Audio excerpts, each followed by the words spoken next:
যাদের ত্যাগের মাধ্যমে আমরা আজকের এই বৈষম্যহীন বাংলাদেশ পেয়েছি। আজকে আমরা উপস্থিত হয়েছি বাংলাদেশের মানুষের মৌলিক অধিকার স্বাস্থ্য সম্পর্কে কিছু কথা বলতে।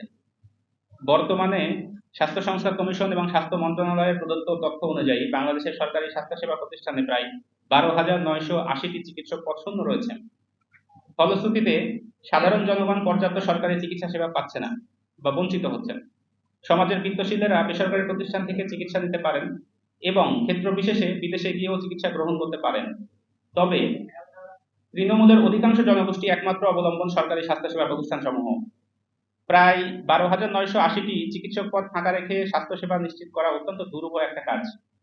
বর্তমান সরকার প্রান্তিক পর্যায়ে সরকারি স্বাস্থ্যসেবা নিশ্চিত করার জন্য যথাযথ পদক্ষেপ গ্রহণ করছেন। চিকিৎসক এবং নার্স নিয়োগ তার মধ্যে অন্যতম একটা সফলতা। আমরা অবগত আছি 48তম বিশেষ বিসিএস এর মাধ্যমে দ্রুততম সময়ে চিকিৎসক নিয়োগ চলমান রয়েছে, যা বর্তমান সরকারের অন্যতম গুরুত্বপূর্ণ একটা সফলতা। ইতোমধ্যে 48তম বিশেষ বিসিএস এর মাধ্যমে 3120 জনকে সহকারী সার্জন পদে চূড়ান্তভাবে সুপারিশ করা হয়েছে। তবে 44তম, 45তম এবং 46তম বিসিএস এর নিয়োগ প্রক্রিয়া অসমাপ্ত থাকায় ওই বিসিএস গুলোর নিয়োগের বিভিন্ন পর্যায়ে অপেক্ষমান চিকিৎসকরাও 48তম বিসিএস এ সুপারিশপ্রাপ্ত হয়েছে, যার সংখ্যা প্রায় 15,000-এরও অধিক। 1500-এর অধিক। রিপিট প্রার্থীরা সিনিয়রিটি সহ অন্যান্য সুযোগ সুবিধার কারণে 44, 45 এবং 46তম বিসিএস এ যোগদান করবে। অর্থাৎ 48তম বিসিএস এর সহকারী সার্জন পদগুলো পুনরায় ফাঁকা হয়ে যাবে এবং চিকিৎসক সংকট নিরসন হবে না, যা রাষ্ট্রের সময়, অর্থ এবং শ্রমের অপূরণীয় ক্ষতি।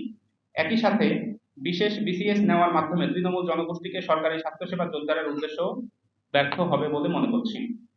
মাননীয় স্বাস্থ্য উপদেষ্টা তথ্য মতে আরো 3000 শূন্য পদে চিকিৎসক নিয়োগের জন্য চাহিদাপত্র স্বাস্থ্য মন্ত্রণালয় থেকে স্বাক্ষরিত হয়ে জনপ্রশাসন মন্ত্রণালয়ে পাঠানো হয়েছে বলে জানা গেছে। 48তম বিশেষ বিসিএস এর বিজ্ঞপ্তির বিশেষ নির্দেশনায় বলা আছে, নতুন পদ সৃষ্টি, পদ বিলুপ্তি, পদোন্নতি, অবসর গ্রহণ, মৃত্যু, পদত্যাগ অথবা অপসারণ ইত্যাদির কারণে বিজ্ঞপ্তিতে শূন্য পদের সংখ্যা পরিবর্তিত হতে পারে। যেহেতু 48তম বিশেষ বিসিএস এর নিয়োগ প্রক্রিয়া চলমান রয়েছে এবং চূড়ান্ত গ্যাজেট হওয়ার আগেই আরো প্রায় 3000 শূন্য পদ চিকিৎসক নিয়োগের জন্য চাহিদাপত্র প্রেরণ করা হয়েছে, সেহেতু অবিলম্বে 48তম বিশেষ বিসিএস এর মৌখিক পরীক্ষায়